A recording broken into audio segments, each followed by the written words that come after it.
Mr. Mkhize, siyabonga ngesikhathi sakho. Beke sabuka amanye amavidiyo akho la ku-TikTok. Besisacela usichazisele kabanzi nge-Cave of Creation. Okay. Ngiyabonga. Ngizothi ukungena kuyona lento ye-Cave of Creation. But ke ithe ukujula ke yona kancane.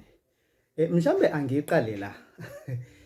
Lento le ukuze sizoyi-understanda kahle, mhlambe fanele ngiqale la ukuthi one understand ukuthi njengoba ula emhlabeni ubalulekile. You are an angel. So futhi laba abanye ophila nabo emhlabeni nabo futhi bangama angels, whatever that means to you. But that's what you are, uyingelosi. So there is no one that is above each other, you know. Sonke njengoba sila emhlabeni, we speak together and we are of importance from where we come from. Lapho esiba representayo. Into ebalekile la ukuthi njengoba ngeke ngasho ngaseqaleni ukuthi there is a name you cannot pronounce, a name we sing in light, and that's you.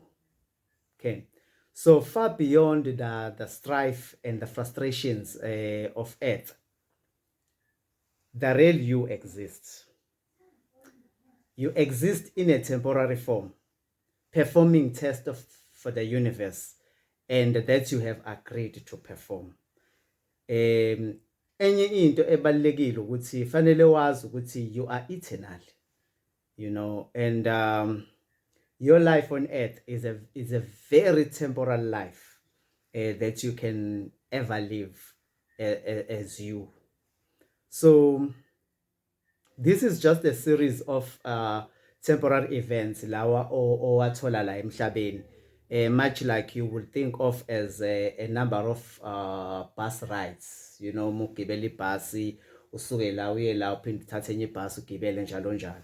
So kuyinto enjalo. So you are always nje moving, you are always in transit. You are never home, you know, and but you are always going somewhere purposefully while you are on this planet, and it's profound. So mhlambe into ongafanele sizibuze wona la ukuthi what happens on earth to earth when angels arrive but their sacredness is hidden, you know.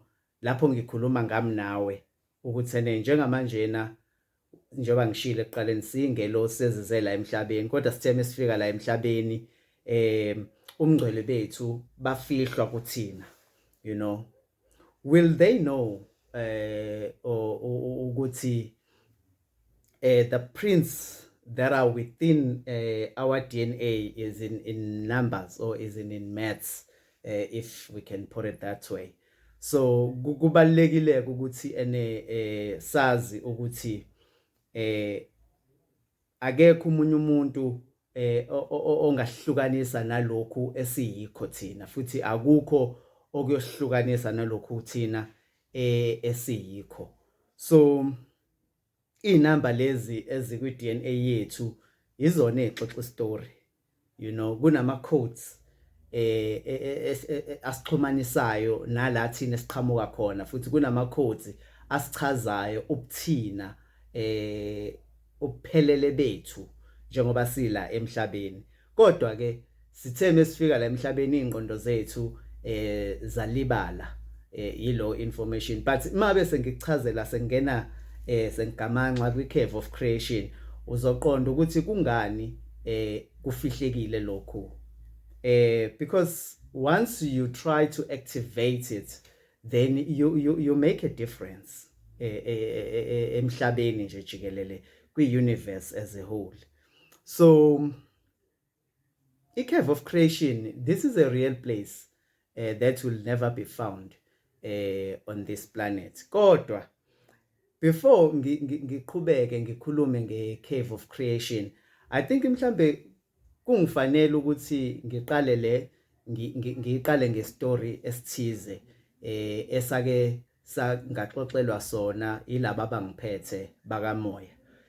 Bathi mebengixoxela le story ngabe ke sengizwa omunye wabantu engibahlonipha kakhulu kulomhlaba naye ekhuluma into ecishe ifane. Ungisizileke ukumlalela lo muntu ngoba kunamagama mina enganikezwa wona ebengakwazi ukwa-pronounce up until today angikwazi ukwa-pronounce. Kepha ngithe mengimlalela lo muntu, hawu, yazi yena waqhamuka namagama alula engizocela ukuthi ngiwasebenzise. So ngamanye amazwi dadewethu into engizoqhubeka engizoyenza, ngicela nje ukuthi ngisho lento ukuthi lamagama engizowasebenzisa amagama lawo engiwathathe kubaba uCredo Muthwa, ngoba ngithe mengimlalela ekhuluma ngalento ngamuzwa ukuthi ukhuluma ngento engiyaziyo futhi sikhuluma ngezinto ezifanayo, ukuthi nje amagama ahlukile but lawa wakhe ngiwathandile because I can be able to pronounce them. So I give tribute to ubaba uCredo Muthwa ke ngalamagama ke amanye engizowasebenzisa kule story. Ngelinye ilanga la emhlabeni kwakukhona isikhathi la amafu ayengabonakali khona, kwakukhona abantu ababephila ngaleso sikhathi babebizwa ukuthi amancukubili. The reason why babebizwa ukuthi amancukubili labantu ingoba babe nobulili obubili emzimbeni obodwa, hence there is why kuthiwa ncukubili. So labantu mabephila la baphila kule ndawo yase-Afrika and baphila isibhakabhaka abasiboni, kuhleze kunamafu or kunenkungu basibhakabhakeni. Uma belibona ilanga balibona kancane dadewethu ngaleso sikhathi, kodwa kwakuhleze uthola ukuthi liyana or liyakhiza insuku zonke zonyaka. So nje into ebalekile ngalaba ke esibabiza ukuthi amancukubili babe nomqondo okhaliphile kakhulu, izinto eziningi babezenza ngomqondo wabo. So ngamamazi they had a very powerful mental powers. So khona lento yesingisi abathi telepathy. So that's what they were actually doing because they did not have a gift dadewethu yokukhuluma. So kwathi ngelinye ilanga nje bengazelele kwaqhamuka ke this big object ke from phezulu. Le object yayi gold in color, ikhafula umlilo nesmoke esimnyama, ibanga umsindo omkhulu kakhulu. Inkulu nayo ngokukhulu kakhulu. Kwangazuthi yayinkulu kakhulu kunalezi intaba ababeyijwayele because labantu abancukubili the only thing ababeyibona invisible kubona was nje the trees, the bigger trees and the mountains, but this thing was bigger than the biggest mountains. So yathi mayifika ithi cabalala kwabe seqhamuka ke labantu noma ngithi lama beings athize, athi meqhamuka made anamehlo amathathu, amabili nelodwa lapha nendawo, and lele lodwa lalivuleka lona kanje, lawa amanye ke wona avuleka nje as normal. So uma befika ke labantu lama beings lawa as introduce ke wona athi ke lalela ke thina ke singonkulunkulu benu, size la ukuzonisiza sinikezele izipho ezithize, and lezi zipho lezi zizonisiza kakhulu ukuthi nani nigcine seningonkulunkulu njenganathi. So baqhubeka ke labantu lama beings lawa etshela amancukubili ukuthi ke ukuze ke thina sizokwazi ukuthi sinikezele lama gift lawa, lezi zipho lezi, kuyomela nina ke nisikhothamele sibe onkulunkulu benu, sinibuse. So hayi ke nangebala bavuma abantu ukuthi no, ayikho inkinga, singanikhothamela ningaba omaster bethu, ayikho inkinga. So into abayenza ke labantu laba ama-chetuwari babe njengamobabuka isikhumba sabo kwangazuthi esenyoka like and babe ngaphansi kombusi, umbusi wabo, iking yabo kwakuwumbamba Gorontwari samahongo, ehamba ke nama queen akhe. So into abayenza ke lama-chetuwari lawa athi mefika afika amba ama caves awu2. So uma emba lama caves lawa amabili, enye yalama caves yayiphuma ismoke noma ngithi umbala, ngingathi smoke, kwakuphuma umbala o-green, kuthi le enye i-cave eyayiphuma umbala o-red. So now that's where this cave of creation now starts. Angikwazi ukuthi ngikhulume nge-cave of creation ngingaqali ngalama caves lawa womabili enziwa ama-chetuwari. So abeke ama-chetuwari esethatha ke abantu athene wozani la zikhethela ukuthi ufuna ukungena kuyiphi yona i-cave. So owayephuma ke oyengene kwi-cave le enento egreen wayephuma khona esewumuntu wesifazane, ongene kwi-cave le yento ephuma umbala o-red wayephuma khona esewumuntu wesilisa.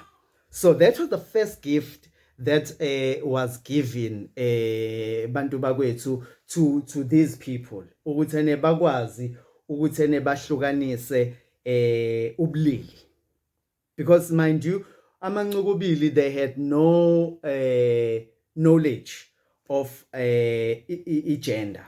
So babephila impilo yabo nje, babe nendlela yabo ababe multiply ngayo nabo ababeyisebenzisa with the help of their mental powers. So all right, okay, so that was the first gift that was given to them. Then ke ama-chetuwari lawa into ayenza ke futhi abeke, because now they were masters now of these people abaficile la.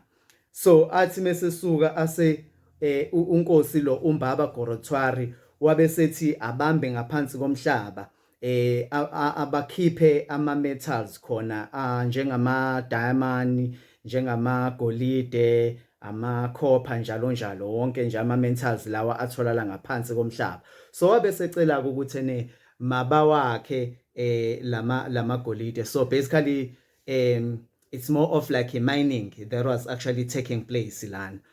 So ayibambeke baqilazeka abantu, but as lokho kwenzeka abantu futhi la they started ukuthi kube ne chaos, because they could not understand, you know, ukuthi how manje yini lesifubeni salo, you know, nalomunye ebuza ukuthi yini le phakathi kwemlenze yalo engazuthi inyoka. So kwagcina manje sekuba ne fight between the women and men, you know, belwa, and bacishe impela baqedana. Kwaba khona impi nje enkulu phakathi kwabesimame nabesilisa, ngoba there was a lack of understanding between lobulili loba asebenabo manje.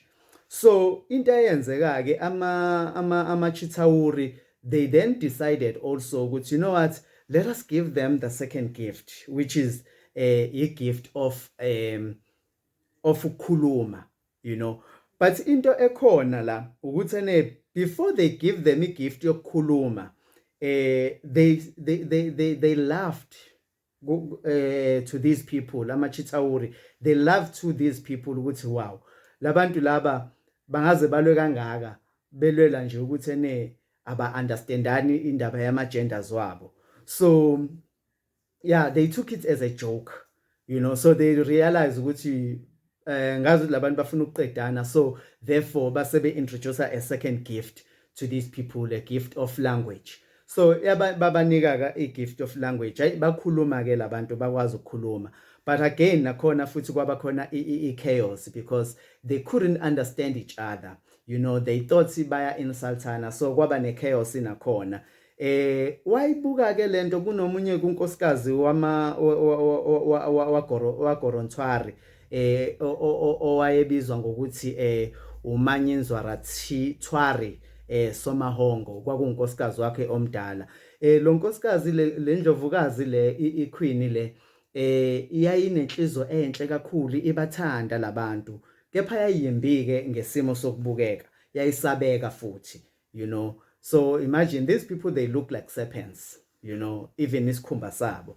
So wayibuka lento ebazwela labantu labo ukuthi bayahlukumezeka and ba chaotic wabona they don't understand their gift wabese banikezela ke gift yesithathu igift yesithathu ke le wawukuthi usebanikezela manje ukuthi abakwazi ukuthi bathi make love to each other ke nebala ke bathi mebeyifunda igift ke to make love to each other they were very excited and bayijabulela and kwahamba to a point whereby there was a chaos again after this gift of sex chaos manje ibangwa yini ibangwa ukuthi sebelala manje nabantu babantu you know because they ended up beshada abanye beba no girlfriend no boyfriend husband and wives but you'll find ukuthi khona omunye ongeke agculiseke umuntu wakhe so ayabukele kamakhelwane odla kamakhelwane kanjalo from both genders so lo into le yasusa komkhulu umsindo so umsindo lo owaze wacasula uking umbamba korontwari ukuthi wathethisa manje indlovukazi yakhe lo unkosikazi wakhe umanyinzwa rathwari ukuthi uyabona manje into yenzile ufundise labantu laba wabanikezela igift of sex and now they are making noise and also excuse me as they are making noise ba chaotic and abasakwazi futhi ukuthi baqhubeke manje nomsebenzi lo wokumba ama mentals lawe ngithi abawambe phansi then wahlala wacabanga ke undlovukazi umanyinzwa rathwari lo wayibuka lento asethi no what I'll do is I will give them the fourth gift and igift yesine yani eyokuthi manje umuntu wesifazane uzokhulelwa uzosithwala abe pregnant so as umuntu wesifazane may pregnant then amadoda azobe sekwazi ukuthi aqhubeke ayokwenza njani lapha ayokumba lapho ke inkosi izojabula nangembala ke kwenzeka lokho so babekhulelwa ke abantu besifazane amadoda ke eqhubekeke but beqilazeka and they realize amancukubili these people ukuthi you know what lama gift lawo esinikezwe wona it's like we have made a terrible mistake ngalento lena it's like we are paying I price enzima kakhulu so ayengayithandi lento lena eyayenzeka la so up to a point whereby uQueen uManyinza Rathwari Samahongo wa creator now iqhawe leli qhawe lelibizwa ukuthi umweru umweru ke wayiqhawe labantu abamnyama so umweru ke ngelinye lamalanga waseke echallenger iking le umbamba ngorothwari Samahongo uma umchallenge ukuthi mabalwe so uma ke belwa then ke manje balwe aze amnqamule isitho sakhe sangasese uma emnqamula isitho sakhe sangasese ayike mase lo into leyo ke isusa enkulu ingqabano le you know ukuthi how wena unganqamula kanjani manje isitho sangasese senkosi yethu uyabona so yasusa enkulu ingqabano le wabaleka ke umweru uthi mebaleka umweru abaleke ke amfune unkosi lo imfuna inkosi izimbambe imthole ithi mesimtholile imfake ejele la khona mesiyambiza ithi lalela ke wemweru wena la into wayenza wangqamula la isitho sami sangasese so uma ungqamula isitho sami sangasese angisakwazi manje mina ukuthi ngiphilisane nabakhosikazi wami so ngalokho ke uzokhokha ke and uzokhokha kanzima so nangempela ke wamkhokhisa ke ngokuthi ke wena uzipholude uking lo umbamba so wafaka ke uzipho lakhe ekhaleni lamweri emdonsa ubuchopho wamdonsa ubuchopho waze washona so wase wamlahla lapha isidumbu sakhe so up until today ke abantu bala eAfrica they believe ukuthi ama chetuwari lawa ama chetuwari they eat abantu badla kahle kahle ubuchopho babantu because kunalenkolelo ukuthi uma bedle ubuchopho babantu ama chetuwari aba nempilo ende so kuze kube lamhlanje nalokho namanje kusenzeka so umbuzo uthi why would this story engikhuluma ngaso sihlangana kanjani ne-cave of creation? Mese ngichaza i-cave of creation uzoyibona ukuthi lapha yale story lesi siqale ngala ama-caves awu-2 where abantu ilaba bathola khona ukuthi bakheke ubulili babo lo baba bengekho aware of. All right, so like I said, i-cave of creation, this is a real place, it's a physical place, ikhona la emhlabeni, but awukwazi ukuya khona physically. You can only go there spiritually, and it takes about 3 days for a person to go there and come back. Lendawo le i-cave of creation Kwelabaphansi iyona le ehlanganisa, it connects and unites the physical to the spirit, to the spiritual. Iyona futhi le ehlanganisa lento esibiza ukuthi multi-dimensional to i-dimensional. Uyabona? So this is a place where there are crystalline structures within the memory vault. Le esibiza ukuthi it's an Akashic record. So ngiye ngithi mina Akashic record ke it's a database bakwethu, because i-Akashic record iqukethe yonke into ngawe ngobuwena.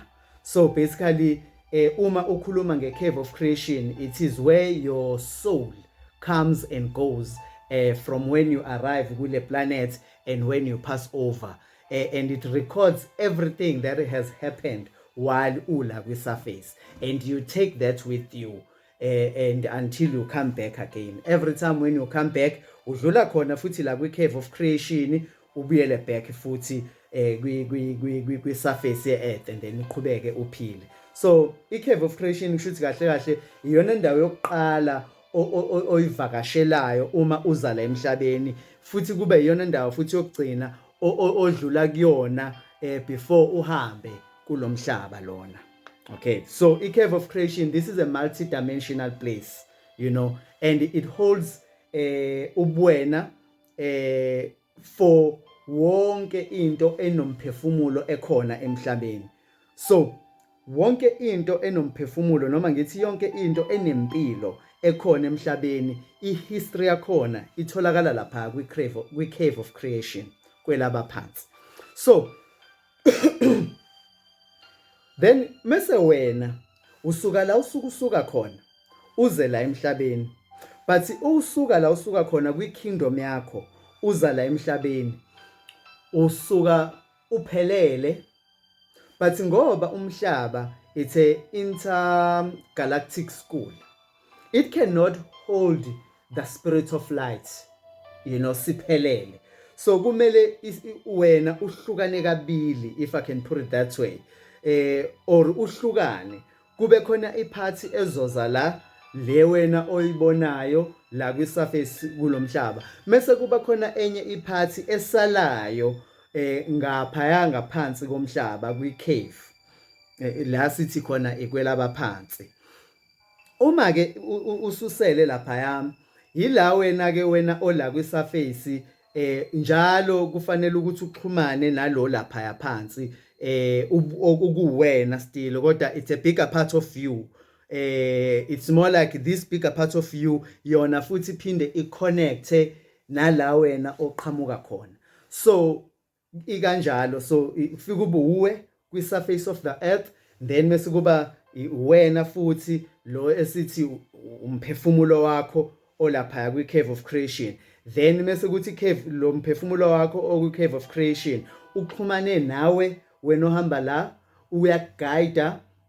Ingakho abanye balibiza ngokuthi idlozi lo mphefumulo loyo, because iwona okuguidayo, because uma ubuka igama elithi idlozi liqhamuka egameni elithi dloza, which means guides, which means bekelela, vikela, mhole, all of that. So that is why ke sinaleli gama ke thina amaZulu esithi idlozi, because ilona elisiguidayo, because ilo yamphefumulo loya olaphayana or kwi-cave of creation Kwelabaphansi. Ingakho ngasonke isikhathi sithi hayi ngiyoconsulta ngiyozwa ukuthi abaphansi bathini. So that means you go back and connect with yourself, because that's the one that guides you, because it knows everything about you.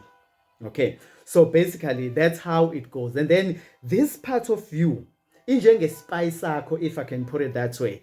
Iyona expire. That is why kukhona abantu othola ukuthi bayakwazi ukuthi baphupha izinto zenzeke, because ezweni likamoya there is no time and distance as we perceive it thina njengoba sila emhlabeni. Okay, so basically that's basically the cave of creation. So now le into ke le lapha oyishiya lapha yana ke kwi cave of creation, it's an essence of who you are, of what you are. So basically when you choose to come back, the first thing that you do is to reactivate that record, you know, that is placed lapha. We ngizoyibiza lento ukuthi it's a crystal, or it's a higher self, or it's a soul. All right, so ilapha back kwi cave. So uyayishiya khona wena uze la, a small part of you ize la emhlabeni. So that custom crystal, or that custom higher self yakho ewuwe, you know. So inezinto ekutshelayo, nikutshela izinto eziwu5. One, iyakutshela ukuthi lalela njengamanje usuku iplanet Earth, ususemhlabeni ke manje, and umhlaba nawo uyakwazi, because you find that you've been here before. So umhlaba uyakwazi, and iphinde futhi lento ikutshela ukuthi you have chosen ukuthi uzela ngalesikhathi, and ufanele uqale futhi ngale energy. So lo into leyo ibhalwe kwi potential contract. So that means there is a contract that binds you ukuhamba kwakho la, ukufika kwakho la emhlabeni. Ngizokhuluma ngecontract kwenye yama video engizoyenza, so that kuzocaca ukuthi ene uzeleni emhlabeni. So kule contract ke kukhona zonke izinto lezi wena oyichuzile kanye nomndeni wakho noma ne kingdom yakho lo qhamuka kuyona ukuthi uzozenza mangabe ufika la emhlabeni. So baphinde futhi lobuwena buyazi ukuthi la mhlazana wawula emhlabeni kwakwenzakalani kuwena nalawa ukhona. So basically ama past life experiences and the past life solutions akho lawo. Then mase phinda futhi kutshela ngezinto ezilindelekile kuwena njengoba ula emhlabeni njengamanje. So what are the potentials if you choose to change your starting energy? All right, so those are the 5 things that higher self yakho noma umphefumulo wakho okukhumbuza zona as you embark on this planet. So yonke le information engikhuluma ngayo dadewethu nani bafowethu ikwi DNA yakho lento, ikwi DNA yakho and ingaphakathi kwena. So kahle kahle this higher self le lapha kwi cave, it's more like a passive record that coordinates with the living you know. So niyasebenzisana, so both of you will change together as you change the real you understand. So uzela uzozideveloper, you know, as a human being. Uzela uzodeveloper kingdom yakho le oqhamuka kuyona, because uyisithenjwa akusukanga phela noma ubani lapha kwi kingdom yakho walethwa la emhlabeni. So ulethwe la wena because uyisithenjwa, you know. Imagine the people abathathwayo manje bayiswe kwi-moon la nje eduzane kwi-moon, akuyi nombala phaya. It's only the selected individuals, a qualified individuals having certain qualifications abenza ukuthi bahanjiswe bayiswe kwi-moon, for example. So nawe ngonjalo la usuka khona kwi-kingdom yakini, kumbuso lo wakini o representayo njengoba ula emhlabeni, iwona phela lo okunikezela imandate yokuthi uzokwenzani la emhlabeni. So time to time kuzomela ukuthi izinto ozenzayo zirepresenta laba bantu. Ngesithanda isiZulu because sithi isiZulu sawubona. Thina mndeni wako Mkhize, thina bukhosi wako Mkhize, sawubona ubukhosi bakini, sawubona umndeni wakini ngoba sibona wena. Uyayibona lento ukuthi ijule kanjani? So umunye angathi couldn't these things be done on the other side of the veil? Why lento ingenziwanga le? Why i-cave of creation ingenziwanga le? Impendulo nje isobala. Ithi njengoba wena uhamba la emhlabeni, kufanele ukuthi the biggest part of you ibe kanye nawe la emhlabeni. You know, njengoba futhi wena uhamba la kwi surface of the earth, the real you cannot, or this body, angisho kanje, this body cannot contain the whole of you. So what you see or what you carry with this body here, it's a little portion of what you are or of who you are. But the biggest part of you is not found kule planet le. I mean on the surface of the planet. But the biggest part of you, it's there. We cave of creation. La ehleli khona mesiya coordinator kanye nawe. So iyona ke le indlela esixhumene ngayo nekwelabaphansi. So you need to consider this. You are part of the death of the earth because you've been coming to earth and going, coming to earth and going. Just like myself, if I can say it, mina uqala kwami ukunyathela kulomhlaba, it was 9380 BC. That was my first time nginyathela kwi surface of this earth. And I've been coming and going ever since, you know. And I've been changing gender. I've been changing races. So you cannot define me as you look at me now and think you know me.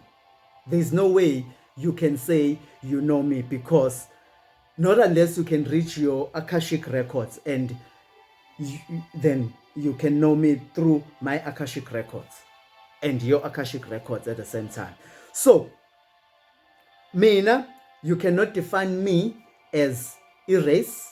You cannot define me as a gender, because spiritually I do not have a gender. Spiritually I do not have a race. But I have chosen a race and a gender as I come into this planet based on the potential contracts. Because I've been a woman before. I've been a male before. I've been a woman again, a male. So I've been changing my gender. I've been changing my race. I've been an Indian, a white person, njalo njalo.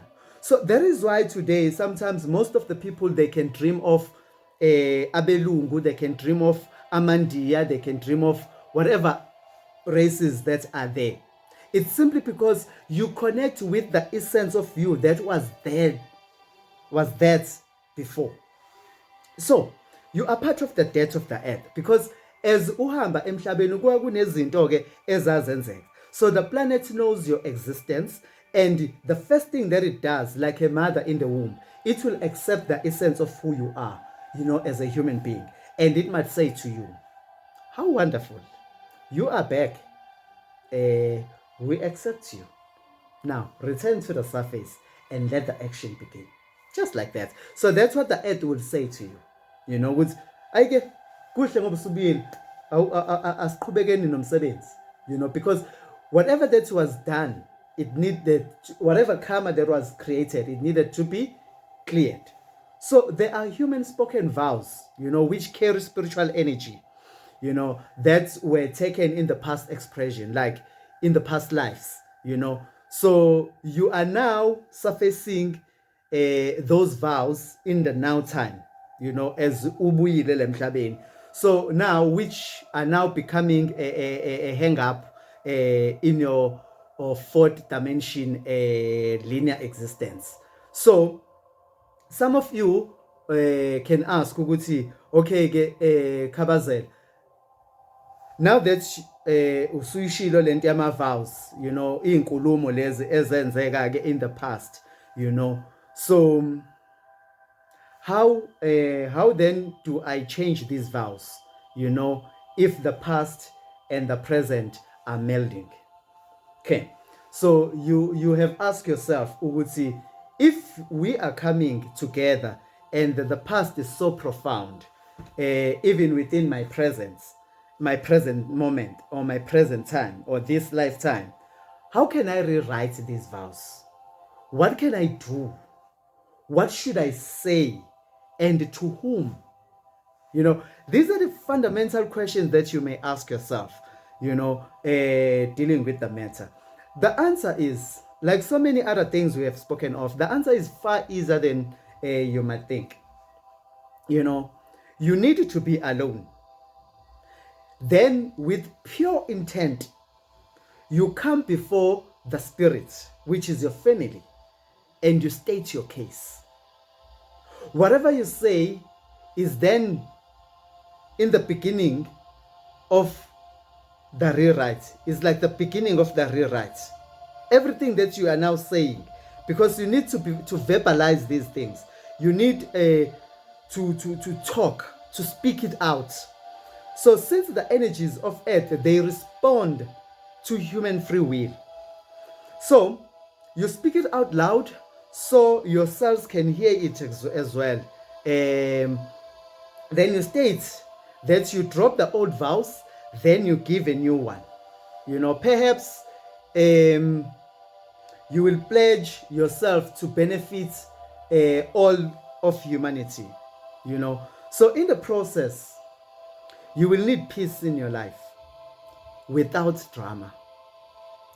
You will need sustenance and loving relationships with those around you.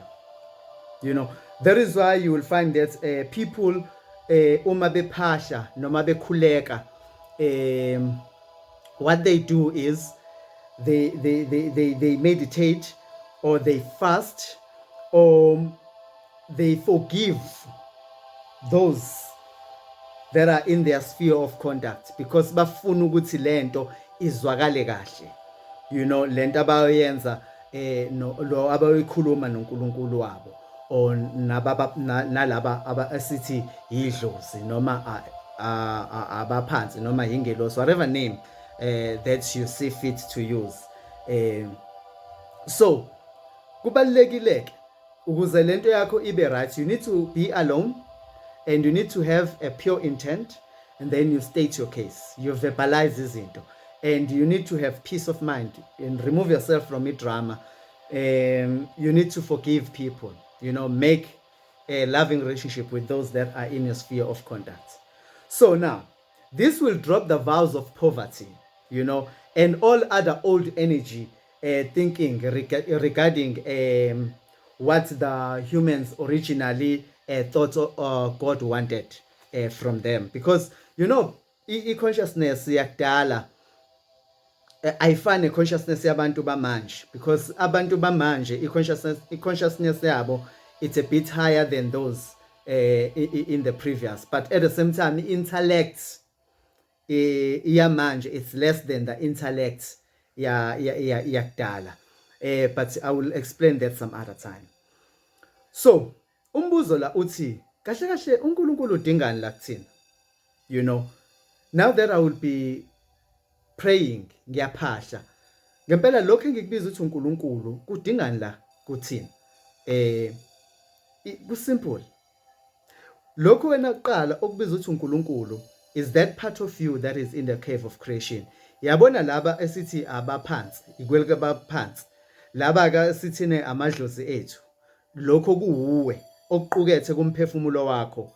Ikona ke lokhu okubizwa ukuthi wena uNkulunkulu. Kufuna i-partnership, kufuna i-family awareness, kufuna uthando. So into mhlawumbe ufanele uyikhumbule la njengomuntu ukuthi you are an angel. Lokhu wena ocabanga ukuthi ingelosi, that's what you are also. Lokhu wena ocabanga ukuthi uNkulunkulu, that's what you are also. That is why in your religious books it says you are gods. And yes, you are. Ukuthi wena usukhohliwe as you are walking on the surface of this earth, it does not mean that you are not. Mina nawe, the fact that you are listening to this message, that means mina nawe, we are friends. And we have known each other long before today. And we are interacting with each other on another level other than the the 3D or the third dimension. Can you imagine? Can you imagine this bond of angel to angel? We have known each other. We've been here forever. We are eternal. And your religious books ayasho bafethu ukuthi we are made in the likeness of God. Sakhiwe ngomfanekiso kaNkulunkulu. Yazi kukhulunywa ngobani lapho?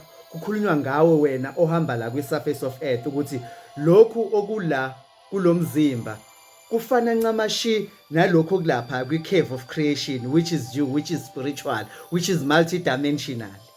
And lokhu kulapha kwi-multidimensional, kwi-cave of creation oku-multidimensional, oku-spiritual, kufana ncamashi nalokhu okushiyele la wena oqhamuka khona kwi-kingdom yakho. Hence, that is why kukhona ama-scriptures athi, I knew you before you were formed in your mother's womb. Ikwazi kanjani? Ikwazi kanjani? Because they know you from la uqhamuka khona kwi-kingdom until uzufike la kwi-earth. And the more ufika kwi-earth ufika ungene kwi-cave of creation, kwelabaphansi. Lapha kwelabaphansi, then mase uyadlula uzeke the small part of you uze la emhlabeni lokhu okubonayo, because ku-physically la emhlabeni. Ngicasi kezwakala dadewethu. Iyona-ke i-cave of creation le bafowethu. Iyona-ke cave of creation.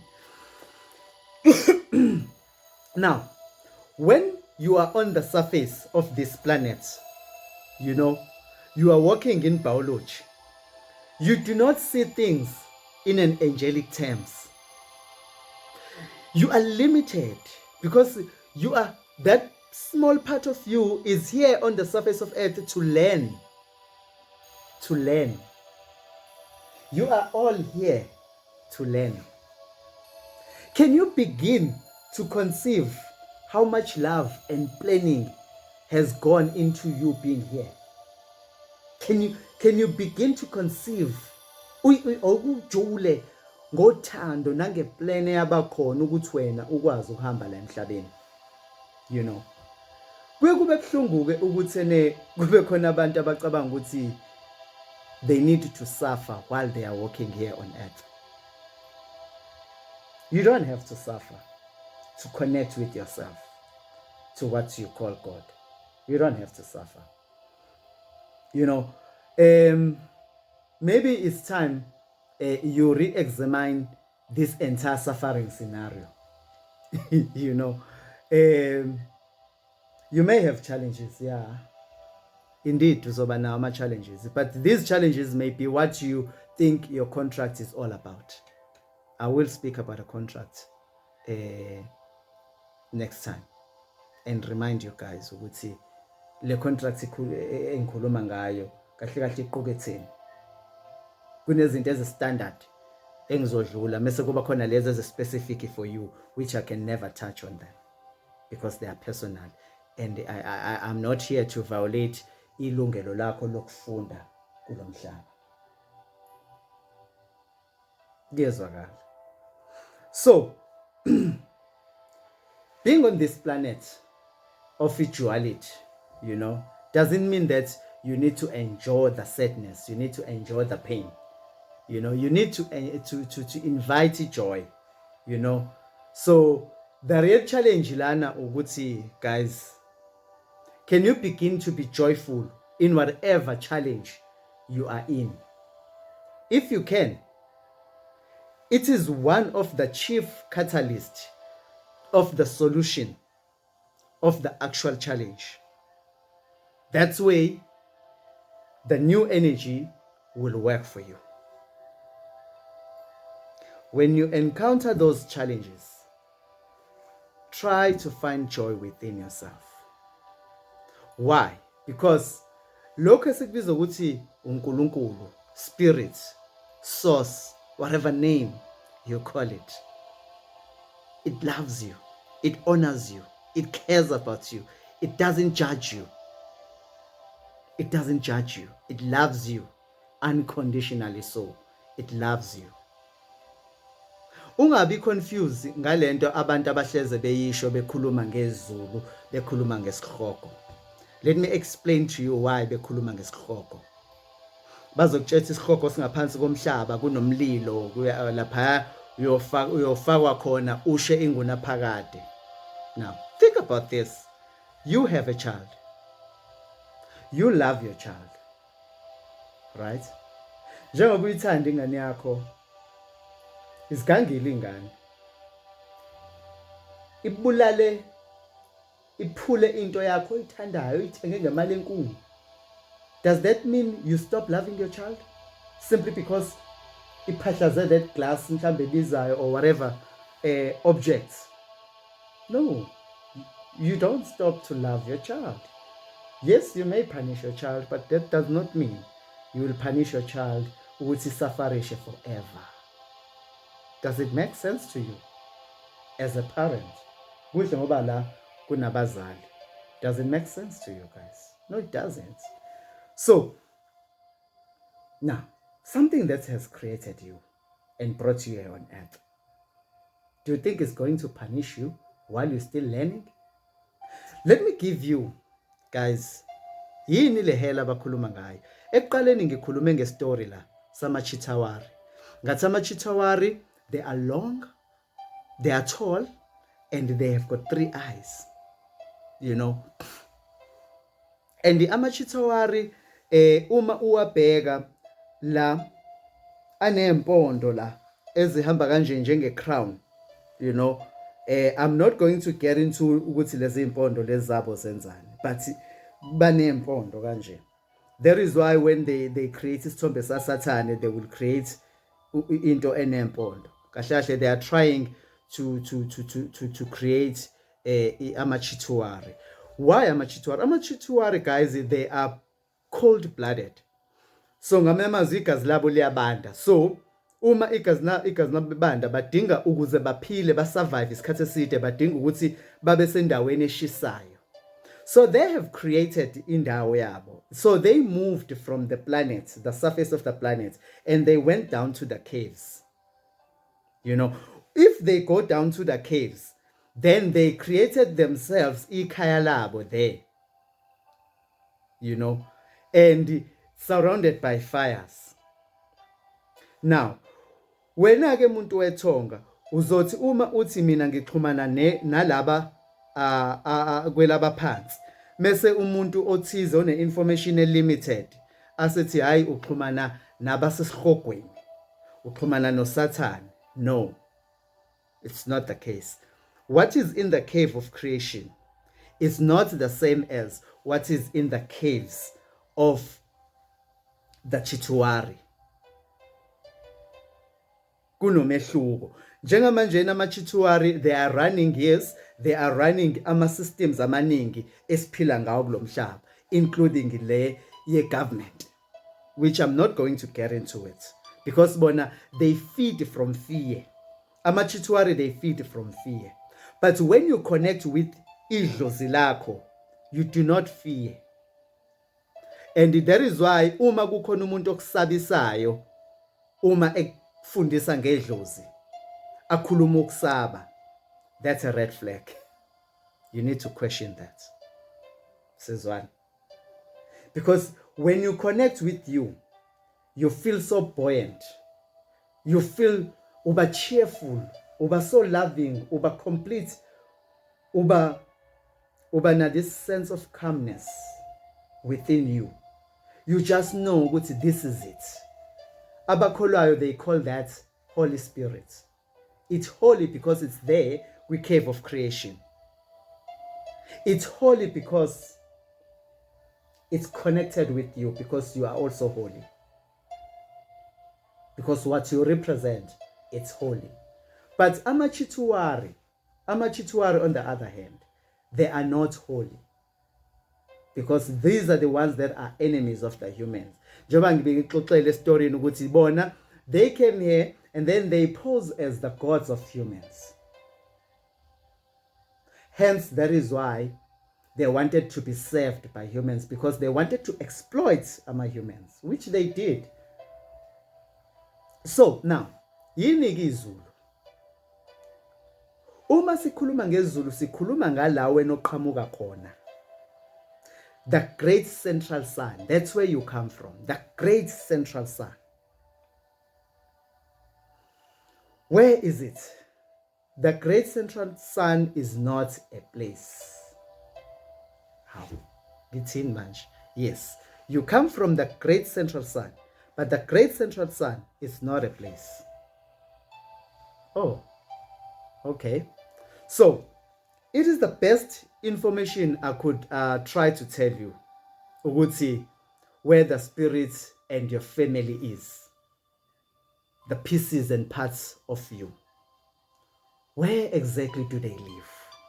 I'll tell you just now. This is so difficult for me to explain, but I will try, nevertheless. The great central sun, it is a space between your thoughts. The great central sun, it is the distance between your nucleus and your electron haze, every atom in existence. It is great, it is central, it is everywhere. It is the sun because it is the metaphor of light. It is where you emanate from when you are not here. It is not a place at all. It is a dimensional attribute that is everywhere, all the time. Ngiyazi ukuthi lento engikhulumayo is difficult to explain, especially to a single dimensional beings like the 3D, the 4D, the 5D. You know, lento engikhuluma ngayo right now, i-level yakhona ikwi-4th dimensional. But it's difficult also for a 3rd dimensional being to connect with izinto ezikwi-4th and the 5th dimensional. Yet kukhona o-12th dimension, the 2-digit dimension, the 3-digit dimension. Unfortunately, this planet Earth is not there yet. Uma ngikhuluma ngama-Pleiadians, ama-Pleiadians are the ones that have advanced to a 2 or 3 dimensional state. Those engikhuluma ngabo, ngikhuluma ngama ancestors A2 who created the DNA that is in the human beings as we know them today. But I'll get to that some other time. How can I prove this? You may ask yourself, Mkhize, how can you prove this? Well, I can't. Can you prove a gender of the air that you breathe? Can you prove, ukuthi, the air that you breathe, what race is it? Can you prove that for me? Can you prove the gender of clouds? Can you prove the race of clouds? So, let me define God for you. It is the missing piece. You know, I challenge you to go and find that missing piece. Did you know that there is a missing piece of your reality? I said earlier on, not all of you is in this planet Earth. Most of you is there in the cave of creation. And that part that is in the cave of creation, it's also connected to your kingdom. How do you connect to your kingdom? You connect to your kingdom through your higher self, through that crystal that is in the cave of creation. You connect kula uqhamuka khona through nalaba esithi Kwelabaphansi. Laba esibabiza ukuthi amathongo, emadlozi. We connect with them. Ngoba balapha Kwelabaphansi and bona basiconnecta nala siqhamuka khona. We cave of creation. I mean, we kingdom yethu or ubukhosi bethu la sidalwe khona sakhiwa khona. So there's an energy that is missing in the universe. There's an energy that is missing. Where did it go? There's an energy that is missing in mathematics. Where did it go? Like I said earlier on, in your DNA, kunama codes akhona. There are numbers. Nawe wafika la emhlabeni, you were given numbers. Ngikhuluma nawe manje, you have an ID number, which is your code that helps the government to identify you with. So now, where is the code that connects you to you? Where is the code that connects you with your home? You don't belong here. You know that. You know that you are temporary here. You are moving out of this place. But what links you? Can you find the connection between you and your home? Can you try and connect with you to find you?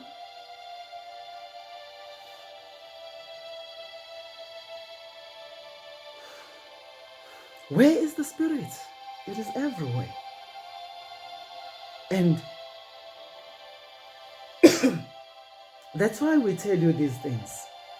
That if you wish to connect, you don't have to go anywhere. How amazing. If you want to connect, you do not have to go anywhere. There are few procedures, yes, and there are no books to connect you with you.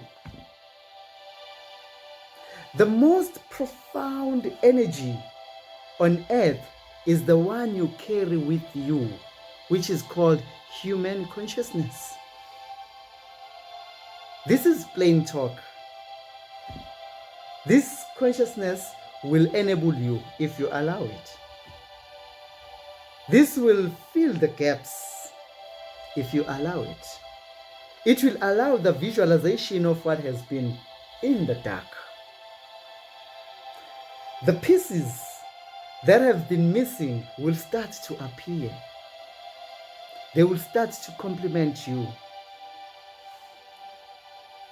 Your biology will shift. Your consciousness will shift. And your vibration will begin to increase. Can it be that simple?